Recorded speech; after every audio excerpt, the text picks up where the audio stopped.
my talk is on mechanisms of genome self-editing. All right, and the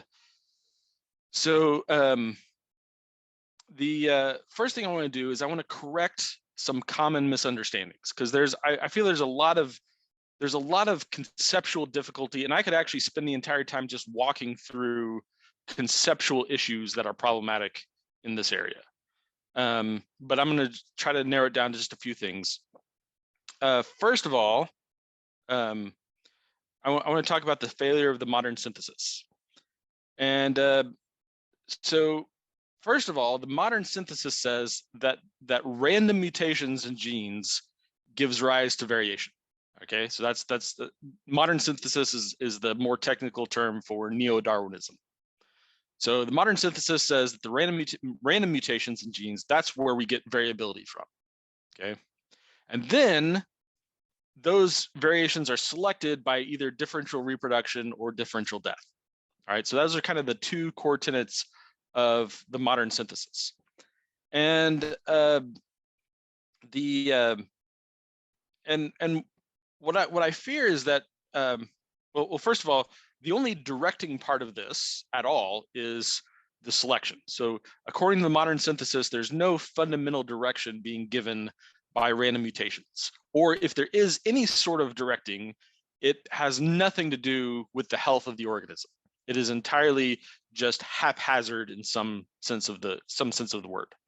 Okay, so the only thing that's directional, that's for the benefit of the organism, that has anything to do with the organism's benefit, is selection. Okay, but both parts of this are actually entirely wrong. We tend to, what's happened in the movements that have recognized the failures of the modern synthesis is that we've focused on, we've kind of believed the first part of this, and it turns out that both parts are actually wrong. So it's just that the founders of the modern synthesis said that mutations were random so loudly that everyone just assumed that the evidence must be there, and it wasn't. We just believed them about this fact, and we continue to believe them. And a lot of the rhetoric, I think, for both sides kind of is underscored by this common shared wrong belief. So even if we disagree about the capabilities of mutation selection, we tend to agree with them that mutation selection is how biology works. But my goal here is to share with you that this is not how biology works. All right. So first of all, so before I get into the details, I want to clear up some things about the term direction. Right. So if we're talking about directed mutations, I want to clear up a little bit what I mean by direction. Right. So because the modern synthesis is so ingrained in our thinking, it's hard for us to even imagine what it means for a mutation to be directed. So direction doesn't require 100% success, right? And if you think about this in our own life, direction doesn't require 100% success. If I throw a baseball at someone, I can have intention and direction to that ball, even if I'm not a great ball player and don't completely hit my target, don't always hit my target every time. Okay, or it might be that there's, let's say that there's 100 paths I might go down, and I can exclude 97 of them as being bad choices. Well, I still have 3 to choose from. So my choice is still directed, even though I might have to choose, of those 3, I might not have any idea which path is the correct one, but direction means that I got rid of 97 of them and only have 3 left to choose from. Okay. Again, as I said, it doesn't require an absence of failure. If I have 100 paths and I narrow it down to 3, well, actually, most of the time, I'm going to choose the wrong one, because 2 out of 3 times I'm going to choose the wrong one. Well, that's a lot better than 99 out of 100 times choosing the wrong one.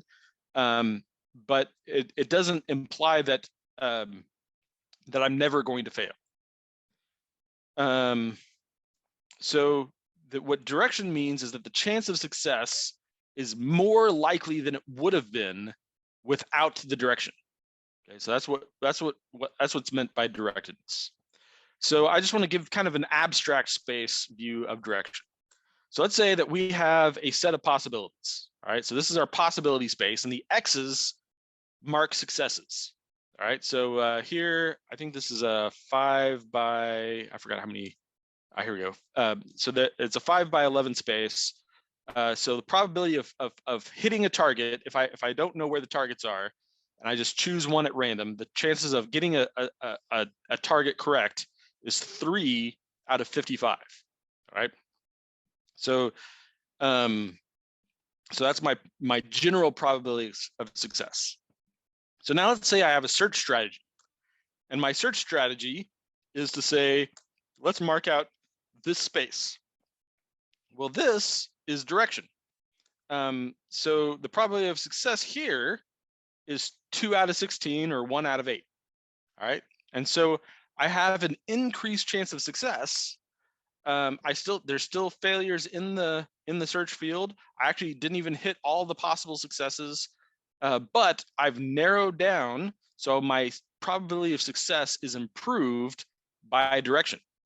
Now, if you think, well, any choice is going to give you improved, no, that's not the case, because if you think about most search strategies, if I average out all the possible search strategies here, they're all going to average out to the possibilities in the abstract space.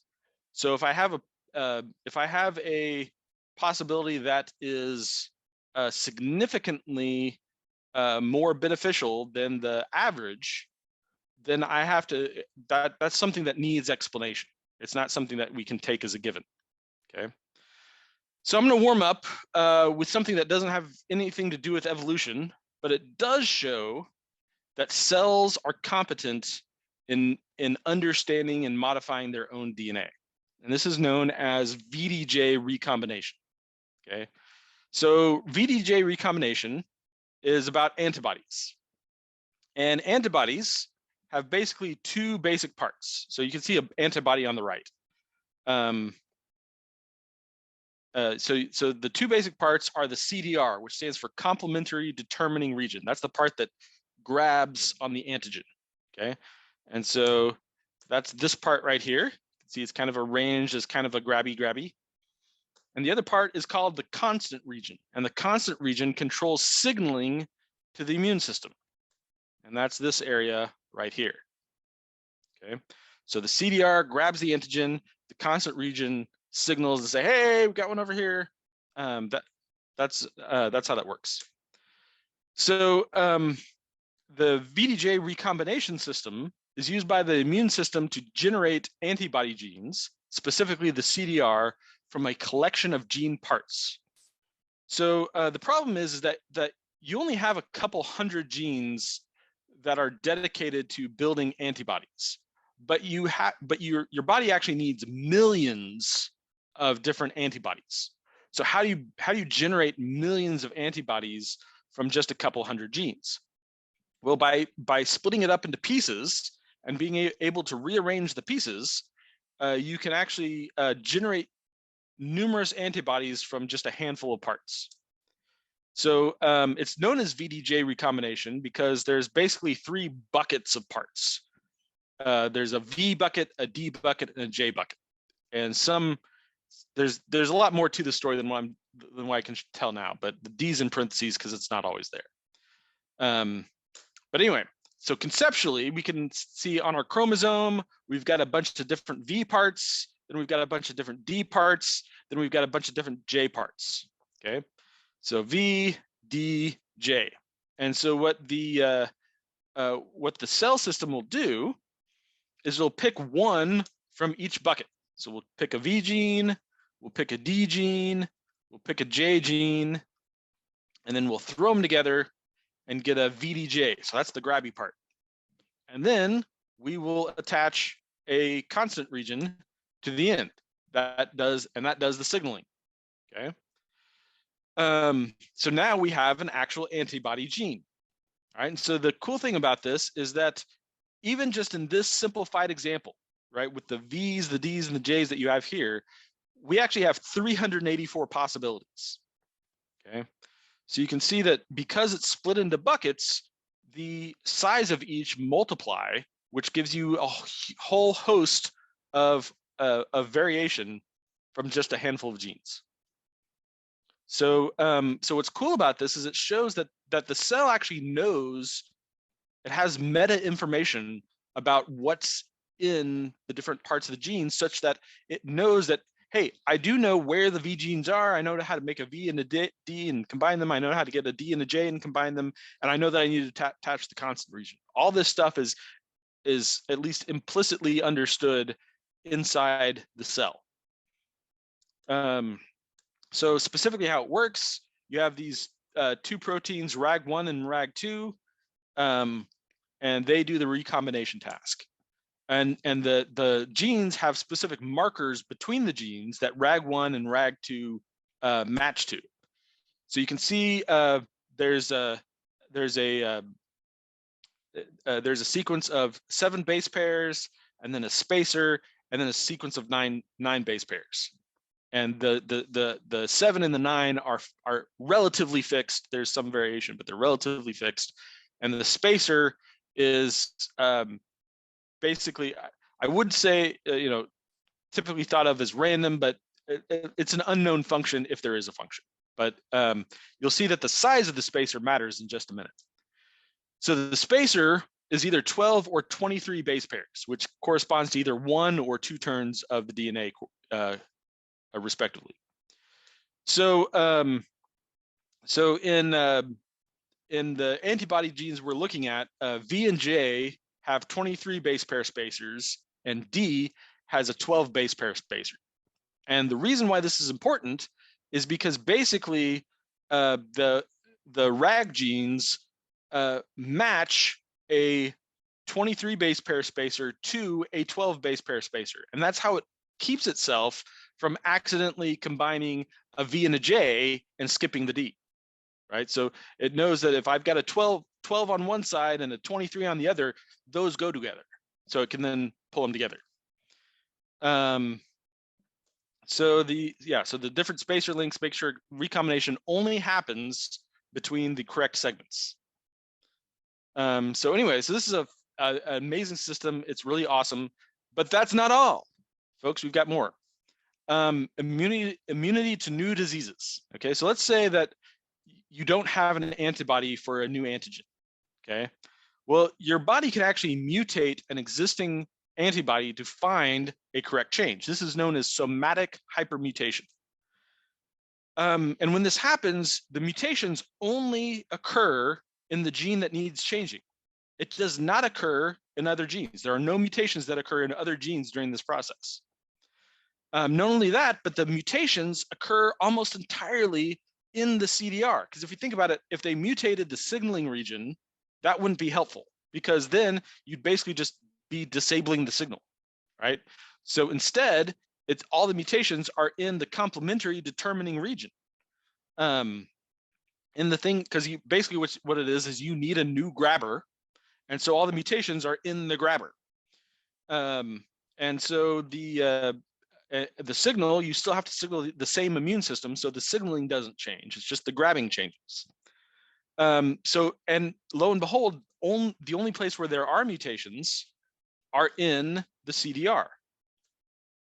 So basically, your body has 3 billion base pairs, and the place where mutations are helpful are within this really narrow segment of 1,000 base pairs.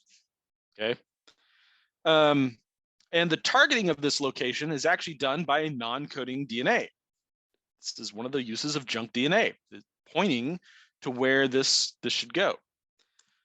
And so the crazy thing, so we have this narrowing of possibility space from 3 billion to the correct 1,000 base pairs.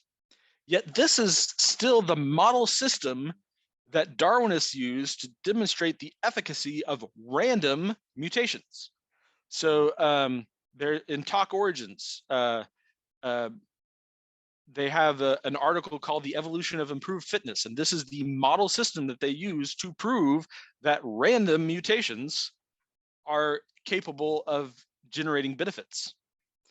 They use the fact that, I can give them that this is 0.00004% randomized. Happy to grant that point. If they grant the point, that is 99.99996% directed. Right, and so this is what it just blows my mind that they're literally using a system that directs mutations that is 99.99996% directed as the proving case for how random mutations work. Additionally, what's even crazier is that you know they say, well, there's random mutation and natural selection. The selection isn't natural either. It is not done by differential death or differential reproduction. It's done by successfully matching, which is a directed selection, not a natural selection. So why is this important? So now VDJ recombination, it happens in your somatic cells. So it doesn't result in any evolution. So why is it significant? Well, the reason why it's significant, it means that cells are competent in processing their own DNA. They're not just passive recipients of mutations, they are competent in modifying their DNA. And the other thing is this has been known since 1976. This is not new information. This is the VDJ recombination system has been known since 1976. So simply ignoring the fact that that cells are competent in managing their own DNA, I mean, it's ridiculous. We've known since 1976 that cells have specific information on how their own DNA can be modified. And so the presumption that mutations that we see are just haphazard is ridiculous. So it's also inexcusable. I find it just completely, I almost can't believe it. It boggles the mind. So so I want to express some general thoughts on mutational mechanisms. So first of all, I do want to say that, you know, it's hard to determine something and say, oh, look, I found a mutational mechanism. This is hard for biologists to do because there's a lot of practical things that get in the way. It's just really hard to unravel. I'm impressed every time somebody does it because it's a feat. It's hard to recognize how it happens. It's hard to recognize the triggers. These are all very complicated biological pathways that you have to look at. I mean, we're still finding out new things about VDJ recombination 50 years later. All right, so all of these pathways are really intricate, and trying to tease them out is it's difficult. It's a difficult problem. It's also difficult to show that as I noted in my abstract space, you know, I said, you know, here's the general and here's the specific ones. It's hard to show that this new restricted space is more biologically significant than the abstract space. So if you think about, like, out of all possible mutations, maybe I can show that it's limited to this range of mutations, but why should we suspect that this range of mutations is more biologically significant than just mutations in the abstract? Okay, so that's hard to show. That's a difficult thing to show. But it's even harder when people don't want it to be true. So you know, the thing about biology is, in every other aspect of biology, the presumption is a function until we get to mutations where the presumption is non-function. Now, I'm not saying that non-function doesn't happen. There are obviously mutations which are problematic, but, you know, hearts have heart attacks. That doesn't mean that hearts don't have function. It actually means that they do have function, and when the function misfires, it's disastrous. And likewise, there's a mutation system, and when the mutation misfires, it's disastrous. But I also think it's a little bit like bacteria. When we first discovered bacteria, the way that we discovered what bacteria do was by mapping them to human diseases. And that's actually what generated interest in bacteria, was its mapping to human diseases. And so for a long time, we thought that most bacteria were bad because all of the bacteria we knew about were from being mapped to diseases. But it turns out that this led to a giant germophobia, but it turns out that over 99% of bacteria are good for you, and a lack of bacteria is actually problematic. It's just that we only found out about bacteria and what they do because when they cause problems. We wouldn't have known that they were around really if they weren't around causing problems. And so I think the same thing is here with mutations. We first found out about we first found out about significant mutations because they were medically significant, and medically significant in a bad way. And so that's kind of just like bacteria went through a long phase where they're viewed as almost all bad. I think mutations are kind of the same thing. Since we first found out them because of their bad medical significance, we're in a phase where they're viewed as almost entirely bad. But it's even harder when nobody talks about the discoveries, right? And I found that even among people who have specialties that are near this, they don't know, they have no idea about what's happening in these areas. And so this is stuff it's talked about within the very, very, very narrowest of specialties, but outside that, it's getting almost no discussion whatsoever. The other thing to note, though, is that there's actually no evidential requirement for classing a mutation as random. There's no standard by which you have to meet to classify a mutation as random. But there's actually very high standards for classifying a mutation as non-random or directed, especially. And so you can call a mutation random or spontaneous all day long in a journal, and no one's going to say, why are you saying that?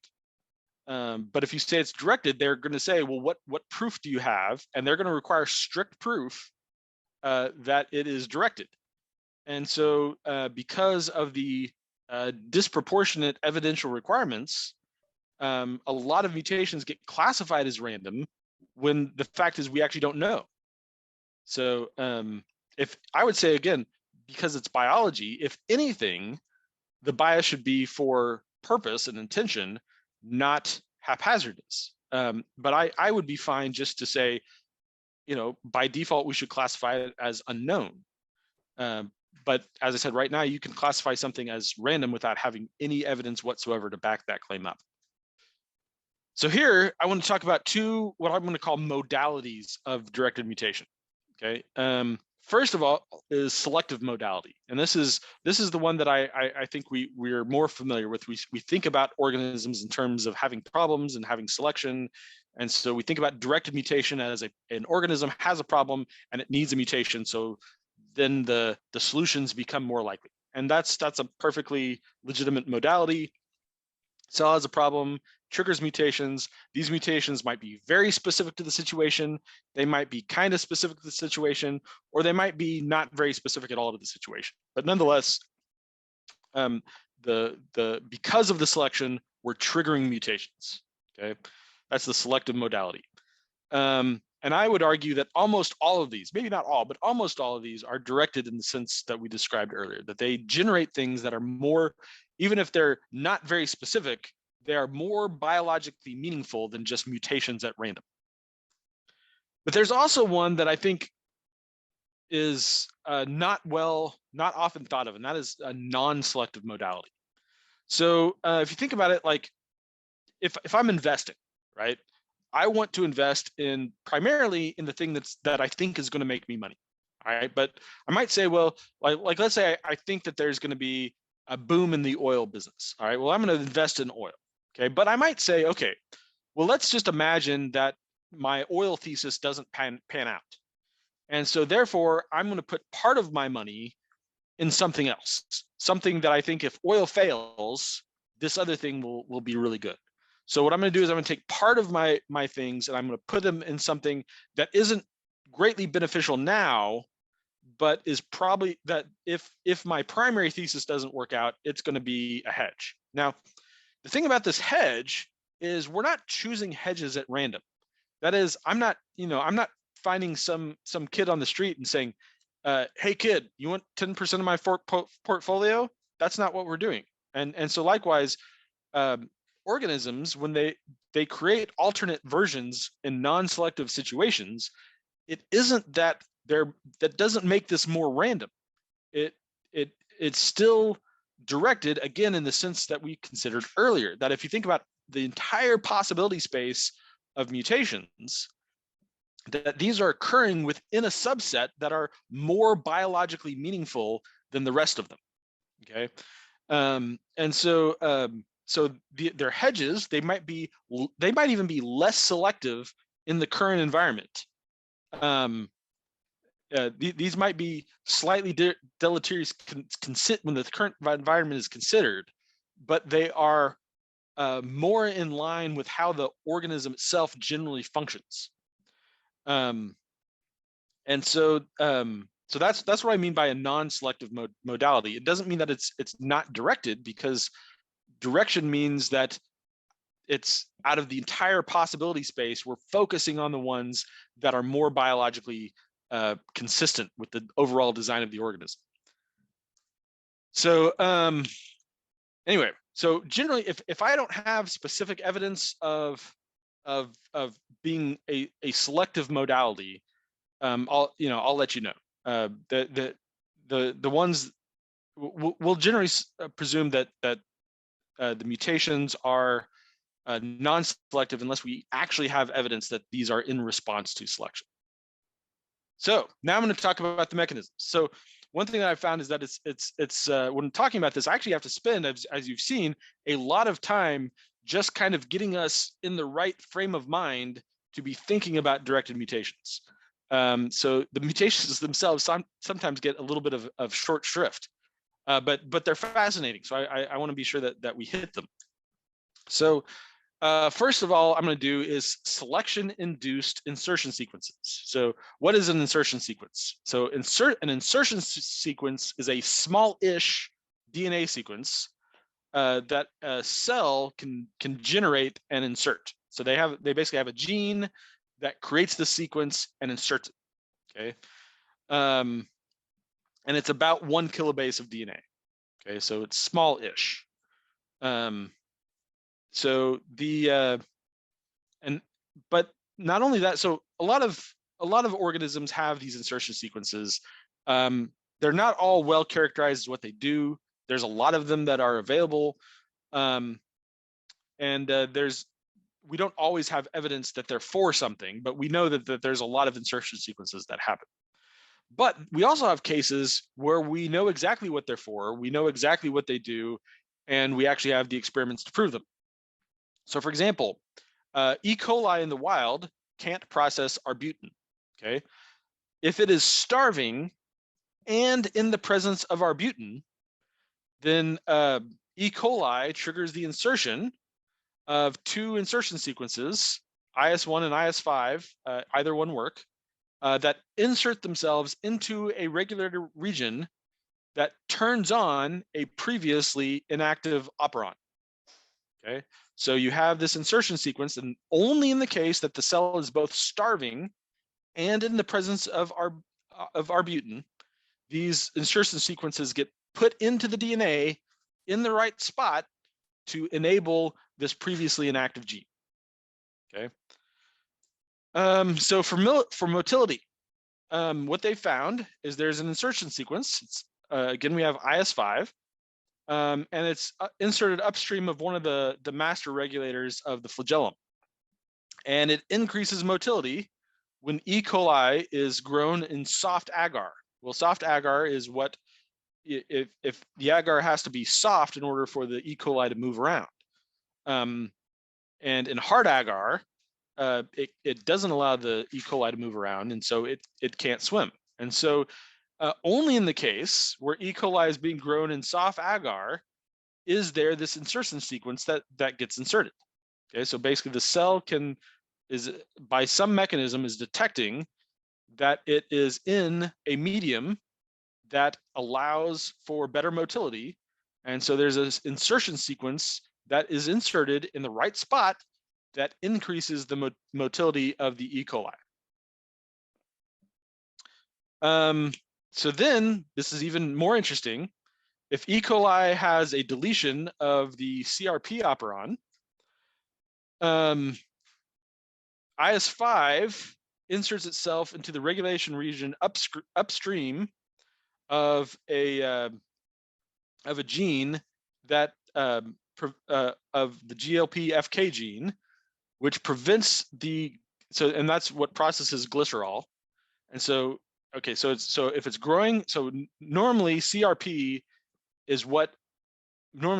what happens is when E. coli is growing on glycerol, CRP will prevent the repressor from repressing the expression of the glycerol digesting mechanism.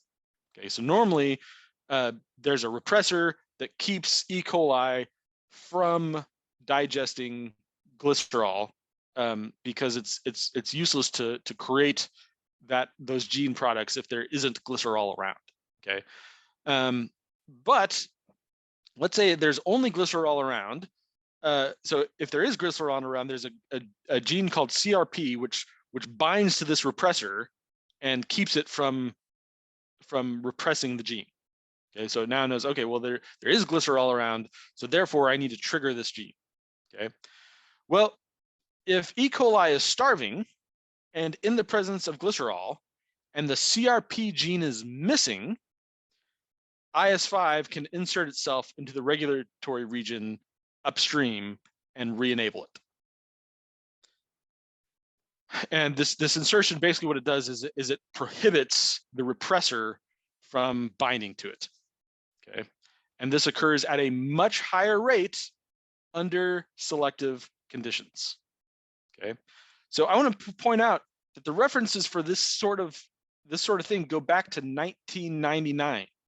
Okay, so this is not new information. Some of it's new, but the general idea is not new information. In fact, my most recent reference here is from a decade ago. All right, so then you have mutating DNA polymerases. Okay, so a DNA polymerase, that's what copies DNA. All right, that is the copy machine for DNA.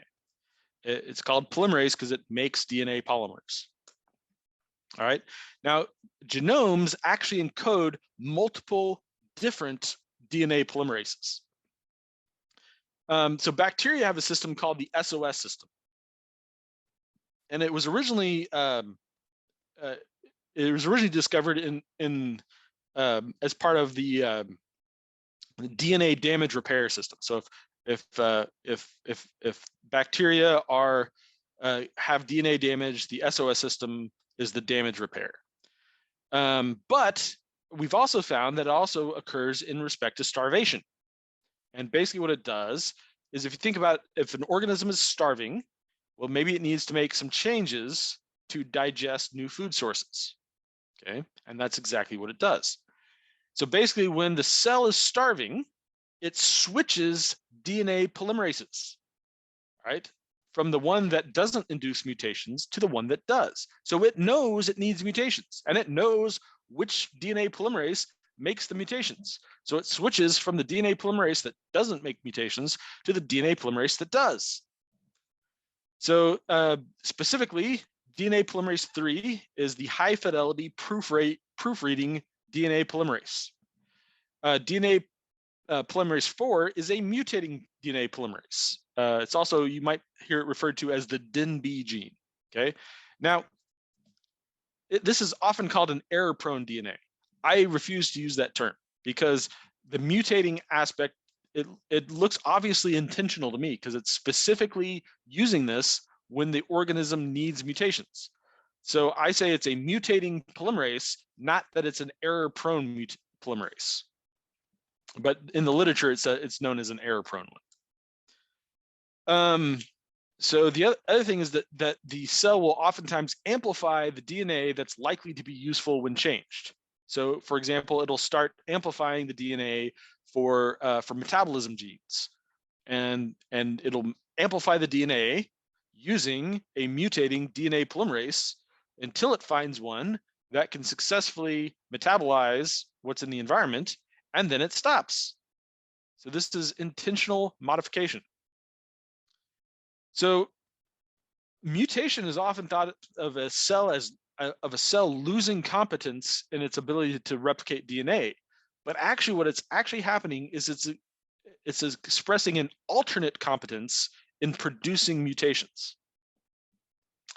And as I said, when the cell's no longer stressed, it goes back to the high fidelity process, right? So it's got sensors. This is not natural selection. It's not random mutation. It's mutating when it needs it, and it's stopping mutation when it doesn't. All right, so now the fun one is pseudogenes. So pseudogenes, one of the things that pseudogenes do is they are repositories of alternate configurations of genes. That's not the only thing they do, but that's one of the things that they can do. So gene conversion is the process of replacing a part of a gene with a part of another gene, okay? And so in many bacteria, pseudogenes exist that store alternate versions of a gene. Okay, and this is oftentimes for outer coat proteins. So proteins that are exposed to the environment, those are the genes that are most likely to need to be changed quickly when an organism hits a new environment. And so it has pseudogenes which stores alternate versions. So the bacteria can actually adapt very quickly to a new environment by simply switching to another version of the protein. Now, I will say this is not, we don't have evidence of this happening selectively, but you can see how this would be useful in a non-selective environment. You have a certain percentage of your population has an alternate version, and then if your colony gets moved to a new environment, well, there will be a part of the colony that is not wiped out because it has this alternate version, right? So the example that's most clear, I think, is Neisseria, and there's a whole series of well, first there's the express gene, which is PLE. Okay, that is the expressed Pilin gene, right? But there's actually it's also got numerous Pilin pseudogenes. I think it's got like 20 or so of them. And basically what happens is the PLS pseudogenes have alternate copies of parts of PLE. And so basically what happens is that there is a recombination event. It always goes from the pseudogenes to the express genes, never the other way, because you don't want to erase your alternate copies. You only want to express some alternate version. So you're preserving your variability. So it goes from the PLS, which is the pseudogenes, to the PLE, and this is frequent. It happens. This is it's basically a mechanism for producing variation in expression.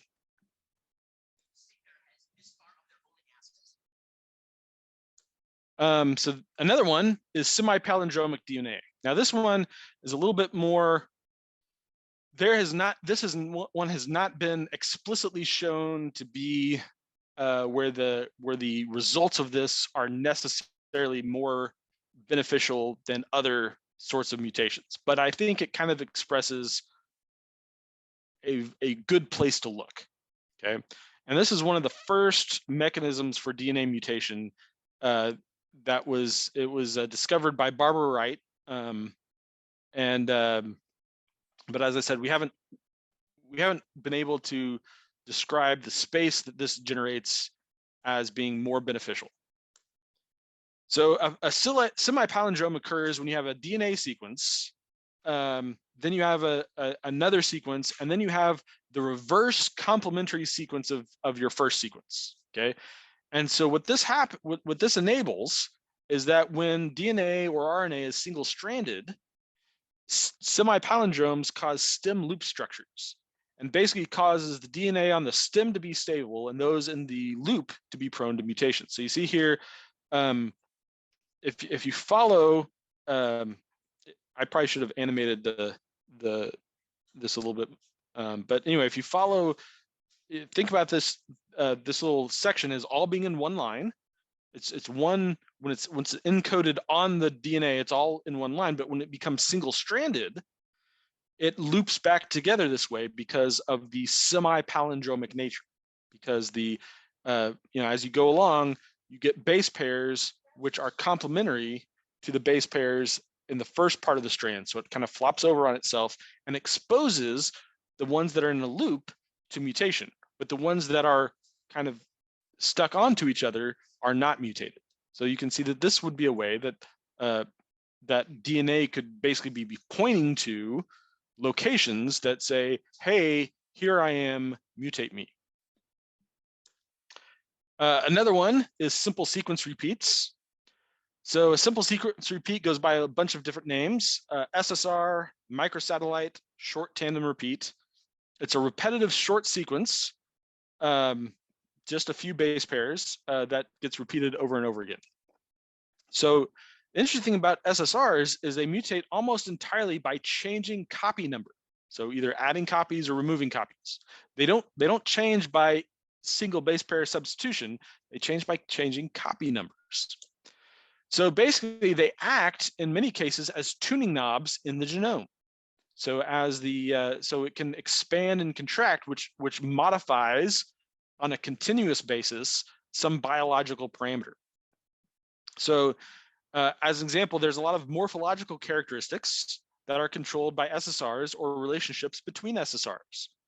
So in a dog's nose, the bend is controlled by a transcription factor called RUNX2. And basically it has a sequence of 18 to 20 CAGs followed by a series of GCGs, all right?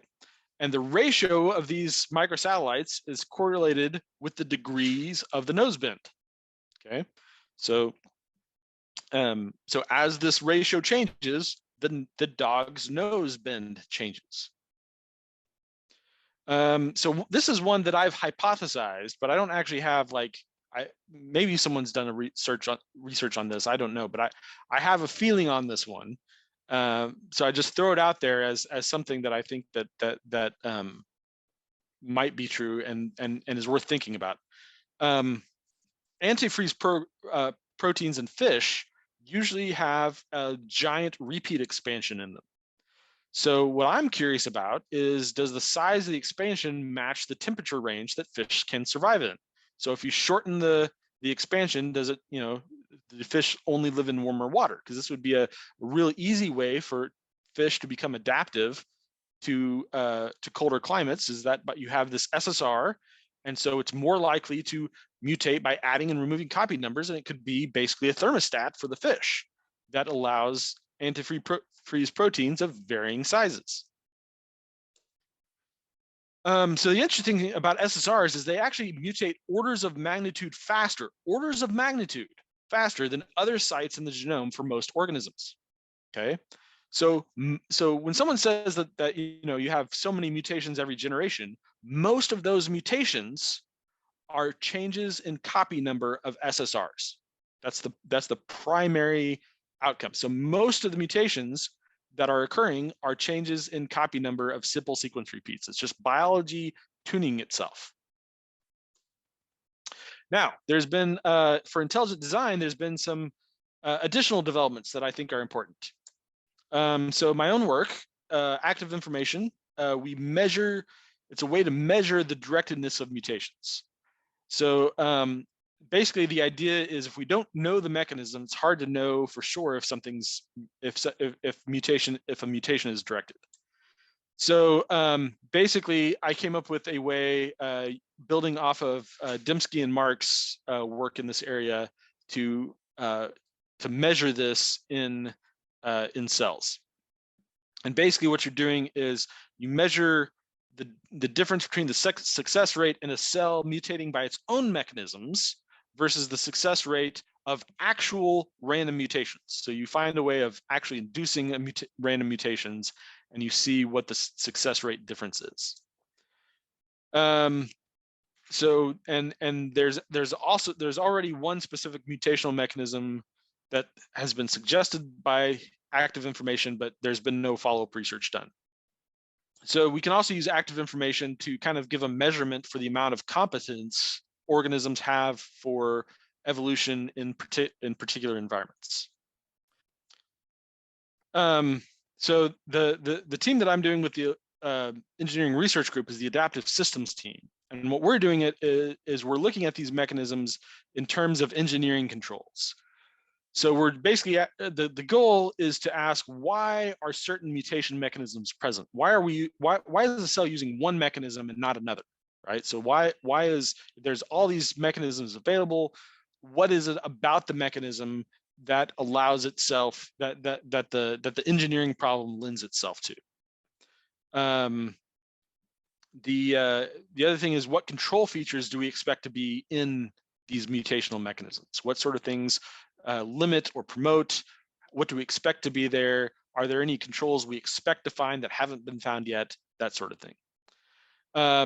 Are there semantics of the genome which allow for mutational mechanisms? One of the things that allows for some of this is the fact that there are more. There's basically 64 possibilities of combinations of triplets on DNA. There's only so many amino acids. And so there's a lot of excess space in there. And so perhaps it's encoding metadata that allows for targeting. Another area is population dynamics with cyclical mutations. So if mutations are directed, the ability to back mutate is much more likely. It makes the probability more likely. Also, it means that the mutations are more parameterized, which means that if you think about single base pair substitutions, if I just pick one at random and if I do 2 in the same gene, well, the second back mutation, if I do a back mutation of the first one that occurred, that's not likely to bring it back to the original configuration because there's been a second one since then. But if the mutations are parameterized, that means that back mutations are more likely to have a sensible, understandable relationship. And current simulations of population dynamics don't take this into account. And then finally, there's what I consider ID's silver bullet, and this is Dembski's displacement theorem.